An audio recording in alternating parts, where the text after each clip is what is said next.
Matius pasal 5 ayat 43 sampai 44. Saya baca sekali lagi. Kamu telah mendengar firman. Telah mendengar. Kasihilah sesama manusia dan bencilah musuhmu. Tetapi aku berkata kepadamu. Nah, sekarang di dalam perjanjian lama yang Yesus katakan, Yesus kutip kalimat itu. Dan Yesus dengan mengatakan, kasihilah musuhmu dan berdoalah bagi mereka yang menganiaya kamu. Nah, ini ketegasan, ini pernyataan Yesus yang menyatakan dia Tuhan yang sekarang berkuasa, yang mengatakannya. Bukan hanya berhenti di perjanjian lama, tapi di perjanjian baru Yesus mengatakan, kasihilah musuhmu dan berdoalah bagi mereka yang menganiaya kamu. Pada saat saya membaca berita bagaimana ada satu keluarga yang anak putri mereka mengalami pemerkosaan di tengah-tengah kecolongan yang mereka alami, pencuri yang masuk ke dalam rumah mereka. Bukan hanya barang mereka yang terambil, tetapi anak putri mereka diperlakukan dengan tidak adil. Dan bukan hanya setelah mengalami pelecehan sedemikian, tetapi bahkan pencuri yang masuk ini membunuh putri ini. Keluarga ini mengalami keadaan yang benar-benar hancur hati. Seluruh kota tersentak dengan kejahatan yang begitu keji. Polisi bergerak cepat dan akhirnya pelaku bisa ditangkap. Pengadilan digelar dan masyarakat mengutuk kejadian itu. Televisi memberitakan, koran-koran meliput, dan warga masyarakat dalam keadaan geram dengan berita yang ada, mengikuti sidang yang pertama. Masyarakat menantikan bagaimana keadilan yang akan diberikan, mengharapkan hukuman yang seberat-beratnya, dan ingin melihat wajah pelaku yang ada. Pada waktu pelaku dikeluarkan dari mobil polisi dan dibawa masuk ke dalam pengadilan, satu adegan yang sangat mengejutkan dan tidak terucapkan dengan kata-kata.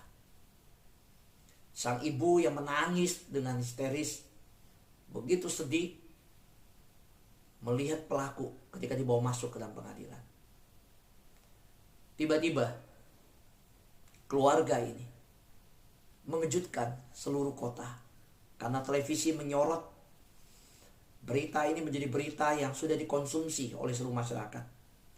Dalam liputan yang begitu besar, tiba-tiba ibu yang menangis dalam keadaan hati yang hancur, dilawat oleh kasih Tuhan dalam hatinya. Dan Roh Tuhan berkata, engkau tidak akan mampu mengikuti sidang ini. Engkau tidak akan kuat kalau engkau tidak lepaskan pengampunan. Saudara, apa yang terjadi? Di luar dugaan, sebelum hakim mulai menggelar sidang, sang ibu meminta waktu. Dia menghampiri sang pelaku dan dia memberikan sebuah perkataan. Kamu boleh membunuh putriku dan kamu adalah orang yang melakukannya. Saya tahu. Tapi kamu tidak bisa mengambil sukacita dan kamu tidak bisa mengontrol hidup aku. Aku mengampunimu. Saudara, dia bahkan memeluk pelaku yang membunuh putrinya. Dan dia kembali ke tempat duduknya sebagai saksi. Saudara, sang pelaku tidak tahan terhadap perlakuan tersebut. Menangis dan menyesali perbuatannya. Jauh sebelum hakim mengetuk palu. Hatinya terus memukul diri sendiri. Hati nuraninya terus memukul diri sendiri. Saudara, kejadian ini membuat seluruh mata terbelalak. Sorotan tajam semua mata menduduk kepada siaran televisi langsung tersebut. Tidak mampu lagi ditahan. Dari sorotan kebencian, kegeraman, kemarahan, seluruh sorotan mata berubah menjadi sebuah belas kasihan. Air mata mengalir. Siapakah yang mempertontonkan kasih Kristus di dunia? Adalah anak-anak Tuhan yang telah diberikan panggung oleh Tuhan. Dan Tuhan berkata, silakan naik ke atas panggung ini. Engkau yang mengalami ketidakadilan, pertontonkan kepada dunia bahwa kasih Kristuslah yang mengalahkannya. Sahabat doa yang saya kasih dalam Tuhan, bukankah panggung itu pernah ditegakkan di atas bukit Golgota? Bukankah layar itu pernah dibuka oleh Bapa? Dan ketika sang anak naik ke atas bukit Kalvari, merentangkan tangan, dan ketika diperlakukan tidak adil, suara dari atas Golgota itu berkata, Bapa, ampunilah mereka, sebab mereka tidak tahu apa yang mereka perbuat. Saudara, satu-satunya manusia yang di dalam dunia diperlakukan paling tidak adil di dunia, satu-satunya pribadi yang pernah mengalami perlakuan yang paling bejat di dunia, yang menerima penghakiman yang paling tidak adil dan penghakiman yang paling keji, adalah satu pribadi, namanya Yesus Kristus Tuhan. Dan kejadian itu adalah di bukit Golgota. Kita adalah pengikut Yesus hari ini. Hari ini kita semua tahu apa yang telah Yesus pertontonkan. Sahabat doa yang saya kasih dalam Tuhan, mengapa Yesus alami itu? Mengapa engkau dan saya hari ini mengalami ketidakadilan? Kalau ada sahabat doa berkata, mengapa anakku tidak menghargai apa yang aku perbuat? Yang anakku bisa berkatalah, mama tidak adil, papa tidak adil. Aku yang mengasihi dengan adil, justru dituduh oleh anakku bahwa aku tidak adil. Mengapa saudara-saudaraku tidak adil? Ketika mereka mendukung apa yang aku kerjakan, di saat hari H aku butuhkan dukungan, mereka justru menarik dukungan. Mengapa diperlakukan tidak adil? Mengapa aku punya teman-teman yang tidak adil terhadap hidupku, sedangkan aku telah berlaku dengan seadil-adilnya? So, jangan heran ketika engkau mengalami di keluarga, mengalami di persahabatan, mengalami di kantormu, mengalami dalam dunia bisnis, engkau join bisnis, engkau mengalami hal-hal yang sedemikian. Dengarlah, sejak manusia jatuh dalam dosa, ketidakadilan sudah menjadi bagian dari kondisi manusia. Karena manusia yang jatuh dalam dosa. Saudara, kalau engkau mengharapkan keadilan dari dunia, engkau salah. Saudara sadari bahwa satu-satunya keadilan adalah bersumber dari Allah yang adil. Dia adalah hakim yang akan menghakimi dengan seadil-adilnya. Siapakah yang di dunia seadil seperti Tuhan? Gak ada. Saudara boleh lihat yang di dunia yang namanya pengadilan. Ada namanya pengadilan. Tapi justru di pengadilan terjadi hal yang tidak adil.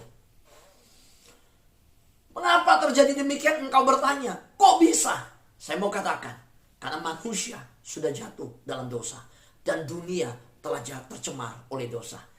Karena kita hidup dalam dunia yang sudah jatuh dalam dosa, maka tidak heran kalau ketidakadilan itu terjadi. Apakah Anda pernah mengalami kejadian diperlakukan dengan tidak adil? Semua kita mengangguk. Iya, saya pernah.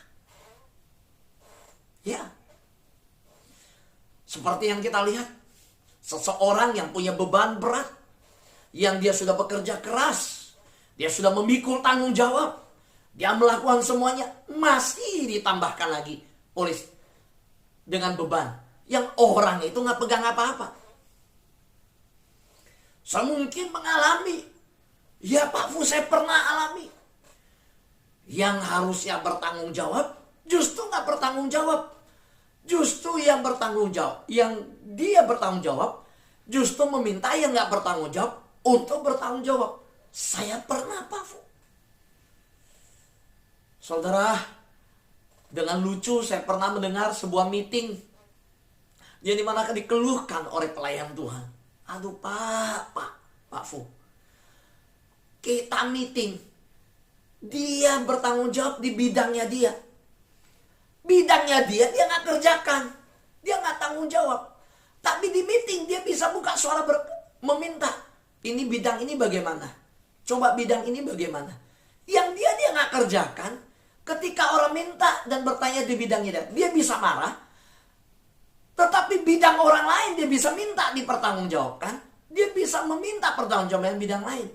Waktu saya lihat, nggak beda jauh dengan gambaran yang seperti kita lihat. Tapi jangan heran. Kalau kita menjawab bahwa saya pernah mengalami kejadian di perang dengan tidak adil. Inilah yang saya katakan. Manusia sudah jatuh dalam dosa. Pernahkah Anda alami? Pernah. Kita semua pernah mengalami. So mari kita lihat kebenaran firman Tuhan.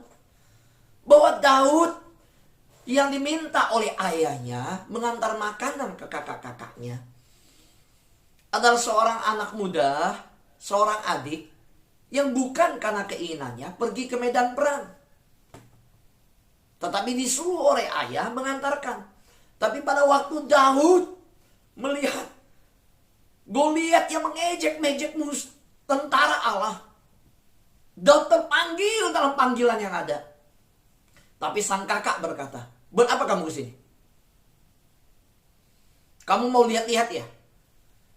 Mana dombamu 2-3 ekor yang digembalakan? Sana urusin, jangan urus-urusan sini." So bagaimana perasaan Daud? Tulus hatinya, sungguh-sungguh keinginannya. Dia tidak mencari popularitas. Dia tidak tahan dengan musuh yang mengejek tentara Allah. Dia tahu itu tidak benar, dia harus hadapi. Tetapi sang kakak berkata, "Pinggir sana, kamu gak usah urusin ini." Saudaraku yang terkasih Tuhan, kejadian itu bagi saya, Daud bisa memilih. Ada 2 pilihan. Pertama, iblis yang memberi pilihan. Kedua, Tuhan memberi pilihan. Iblis memberi pilihan apa? Pilihan termudah untuk menanggapi orang-orang yang menyakiti Daud. Bahkan kakaknya sendiri. Adalah yaitu dengan menyakiti mereka kembali. Dan dengar, ini adalah pilihan yang diberikan oleh iblis. Saat ini mungkin saudara mendengarkan firman Tuhan, baik dari YouTube, nanti dari rekaman maupun yang dari Zoom. Bersama-sama kita hari ini yang merenungkan firman Tuhan, dituntun oleh firman Tuhan. Saya mau sampaikan, iblis memberi kita pilihan. Ketika suamimu menyakitimu, iblis berkata, sakiti kembali. Ketika suamimu bertindak keras ke dalam kehidupanmu, iblis berkata, engkau bisa lebih keras.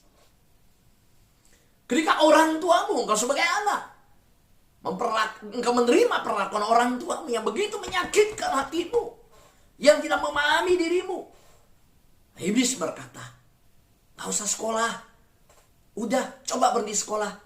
Kamu tahu gak, yang paling menyakitkan bagi orang tuamu karena dia udah bayar uang sekolahmu, karena dia perlakukan engkau demikian, coba kamu bilang, saya gak usah sekolah, biar dia merasa sakit. Itu iblis yang memberi pilihan.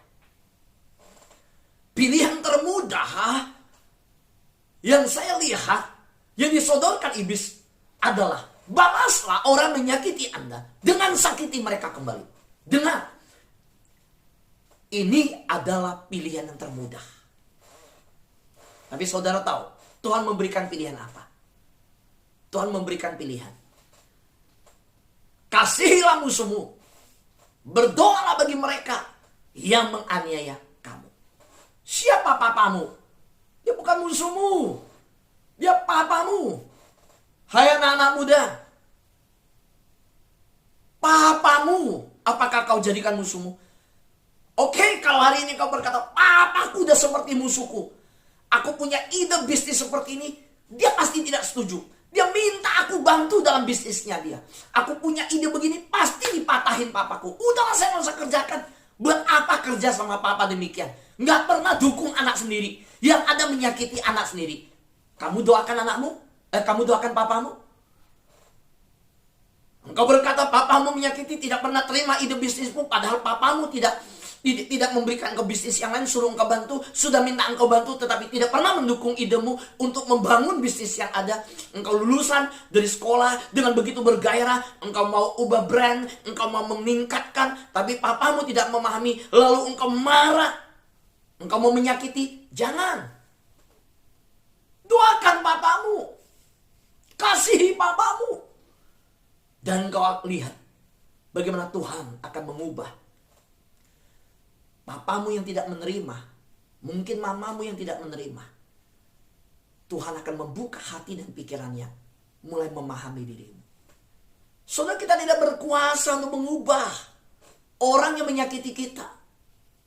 Saudara dengar, kadang di dalam pergaulan kita, kadang kehidupan di sekolah, di kampus kita, kadang dalam tempat bisnis kita, di dalam kehidupan kita di dunia ini, kalau engkau menemukan orang-orang menyakiti kita, saudara dengar, mereka mengharapkan saudara membalas. Tetapi Tuhan ingin saudara menanggapinya dengan kasih. Saudara, pilihan ada di tangan kita. Sahabat doa bisa memilih. Kita bisa terluka ketika meeting dengan orang gereja. Kita bisa terluka bahkan dengan teman-teman di dalam tim doa sendiri mungkin. Di dalam tim WL kita di gereja. Di dalam tim pendoa syafaat kita di gereja. Di dalam tim penyambut tamu di gereja. Yang dinamakan tim pelayan untuk kawan kita. Kita bisa terluka. Jangan pikir di gereja gak bisa terluka. Bisa. So juga bisa mengalami disakiti ketika dalam pergaulan di level RT kita. Kita udah menyumbang banyak, kita udah pingin lingkungan kita baik, tetapi di dalam meeting, di rapat, atau dalam pergaulan hidup kita di masyarakat, ada orang-orang yang menyakiti kita. Ada tetangga-tetangga yang mungkin menyakiti kita.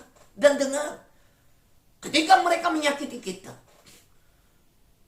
ketika persoalan-persoalan itu timbul yang begitu menyakitkan, kadang, saudara hati-hati, mereka mengharapkan saudara membalas. Engkau balas, dia balas lebih hebat. Engkau balas, dia balas lebih hebat. Tetapi dengar, Tuhan tidak ingin saudara menanggapinya dengan pembalasan. Tuhan mau saudara menanggapinya dengan kasih. Saudara, apa salah Sadrak, Mesak, Abednego sehingga mereka dimasukkan dapur perapian?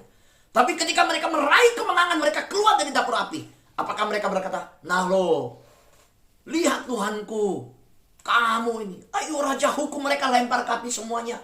Dihitung. Kalau Daniel juga mau buat seperti itu ketika keluar dari gua singa dengan teman-temannya yang telah keluar dari dapur perapian, seluruh orang bijak, orang dalam tanda kutip yang di Babel, yang dianggap raja bijak, yang akhirnya wah ini gak bijak, karena akhirnya Daniel bisa berkata bunuh semuanya. Gak bunuh kok. Daniel tidak minta bunuh mereka sebentar. Soalnya yang terkasih dalam Tuhan, bagaimana pertanyaannya mencegah orang lain mengendalikan hidup Anda? Sebenarnya ketika kita membalas mereka bukan dengan kasih. Ketika disakiti kita membalas dengan lu sakitin saya bisa lebih bikin kamu sakit. Saudara berarti membiarkan orang lain mengontrol hidup saudara. Saudara jangan balas dengan menyakiti. Bagaimana cara yang Tuhan mau kita balas? Balas dengan kasih. Saudara tahu, kalau saudara membalas dengan menyakiti, saudara membiarkan mereka mengontrol hidup saudara. Bagaimana mencegah orang lain mengendalikan hidup kita? Tanggapi perlakuan buruk dengan kasih. Tapi Pak Fu itu mengintimidasi. Pak Fu, saya digosipin Pak Fu. Keluarga udah saya bantu. Saya bukan anak paling besar. Saya anak urutan kesekian. Dia sakit saya bantu. Anaknya mau sekolah gak punya motor, saya cicilkan motor buat anaknya. Saya kurang apa bantu untuk keluarga besar. Tapi saya masih dijelek-jelekkan. Saya berjuang habis-habisan. Saya persiapkan agar keluarga besar tidak dipermalukan. Saya nggak harus bertanggung jawab, Pak Fu. Saya punya anak-anak, tapi karena saya merasa dititipkan berkat oleh Tuhan, saya mau menabur berkat. Saya berikan berkat itu, tapi disalah mengerti, Pak Fu. Saya digosipin. Kecewa nggak, Pak Fu? Jangan balas dengan kejahatan. Kalau saudara membiarkan perkataan-perkataan itu mengintimidasi saudara, lalu membalas dengan kejahatan juga, saudara sudah dikontrol. Itu cara iblis yang paling pintar. Itu intimidasi iblis yang paling pintar. Iblis itu licik. Tetapi Tuhan berkata, tanggapi perlakuan buruk dengan kasih. Saudara tahu, Yusuf salah apa? Yusuf seperti tahu, diminta orang tua, lihat saudaramu. Baik kan? Pergi lihat. Taat sama orang tua. Pergi lihat saudara. Dari jauh dilihat saudaranya. Orang ini. Ini waktunya nih. Kita sekalian aja. Kalau perlu kita kulitin dia. Kita bunuh itu. Oh, itu hati udah panas nggak tahan. Ini waktunya. Kenapa? Ya memang nggak bijaksana. Ya mau bilang apa dia, Yusuf ngomong apa? Ya dia mimpi, dia ngomong. Kalau ukuran manusia ya kita dengar bahasanya waktu dia cerita mimpinya, saudara pun tegur. Enak aja. Jadi kamu nganggap kami semua sembah kamu. Waktu dia ceritakan mimpi bulan, bintang. Waktu berkas yang ada tentu.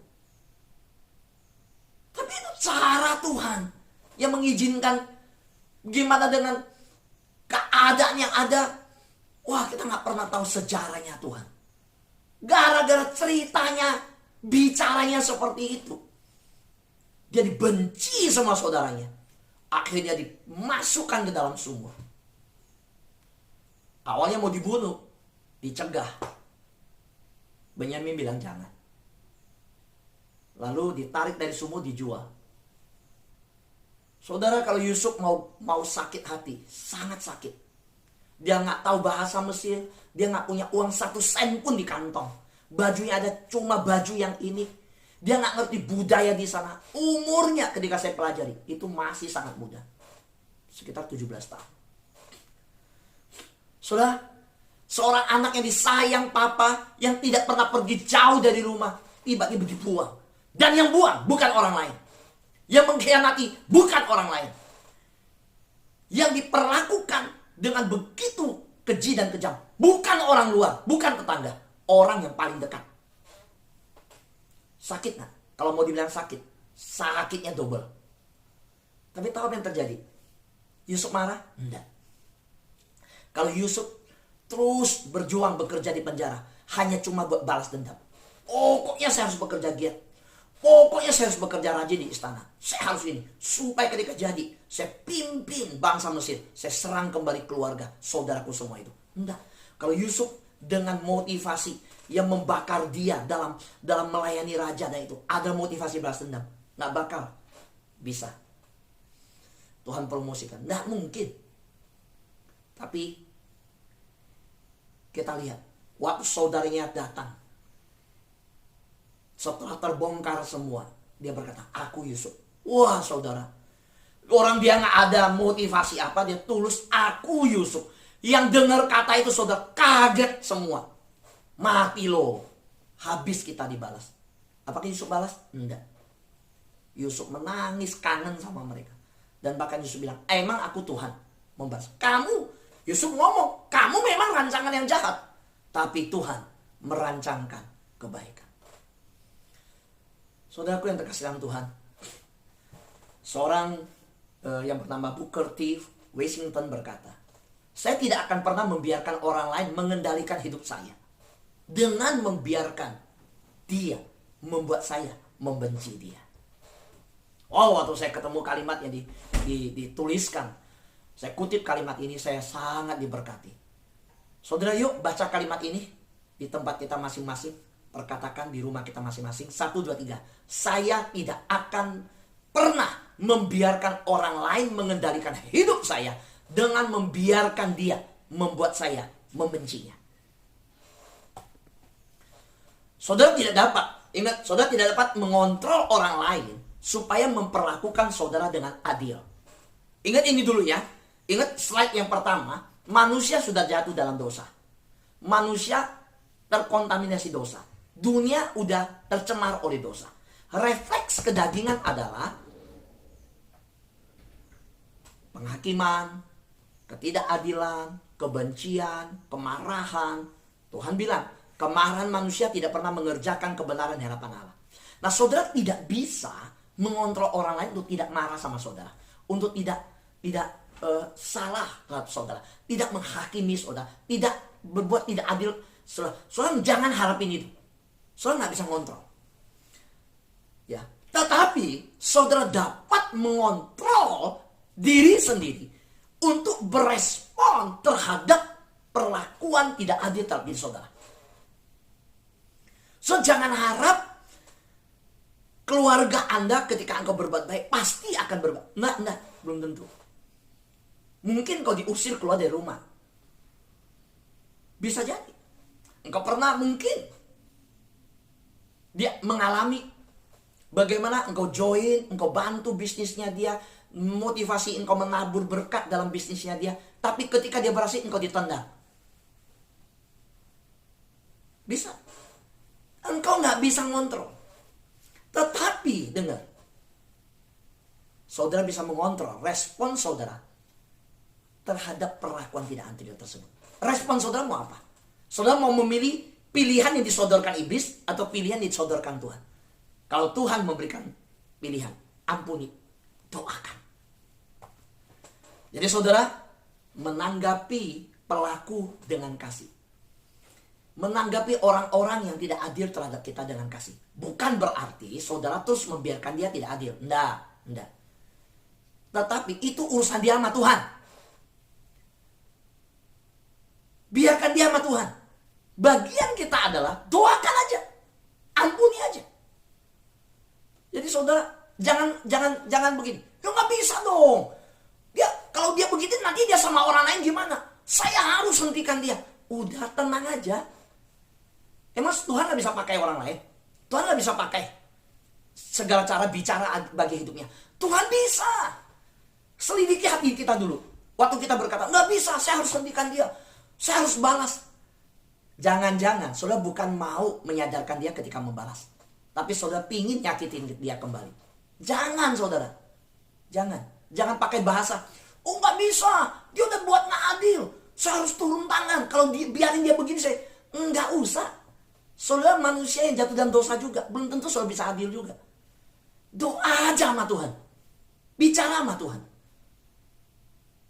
So hari ini, so mungkin ngalamin sebuah proses kondisi hukum yang tidak adil. Saya nggak tahu, sahabat doa di antara saudara, siapa yang sedang mengalami persoalan hukum, yang mendengar di YouTube, saudara sedang mengalami persoalan masalah tanah, masalah apa, soal hukum yang sedang tidak adil. Saya nggak tahu. Tapi dengar, Tuhan akan tegakkan keadilanmu. Taat pada hukum, jalanin, tunduk sama Tuhan. Jangan pakai hal-hal yang gak benar. Tuhan gak mau. Ingat, di dalam firman Tuhan, ketika sumur Ishak ditutup, yang dibuka oleh Abraham, Ishak lakukan apa? Ishak mengalah. Ishak gali sumur, air banyak, orang datang rebut. Waduh, gak adil banget. Gali sumur gak gampang. Ketemu sumur yang bisa air gak mudah. Dan itu sumur yang memang dari nenek moyangnya, tapi diklaim oleh orang. Apakah Ishak marah? Enggak. Ishak ngampuni. Ishak mengalah. Apakah berkat Ishak berkurang? Berkat Ishak gak berkurang, justru bertambah. Yeremia pasal 22 ayat 3a berkata, beginilah firman Tuhan, lakukan keadilan dan kebenaran. Ini panggilan kita. Ini panggilan kita. Dengar, lakukan kebenaran dan keadilan. Panggilan bagi pengikut Yesus. Berjuang melawan ketidakadilan tanpa kekerasan. Mengalahkan kejahatan melalui kasih. Memilih untuk mengampuni orang yang menganiaya kita. yang berlaku tidak adil sama kita. Itu yang menjadi perintah Tuhan. Amin. Tuhan berkati kita semua.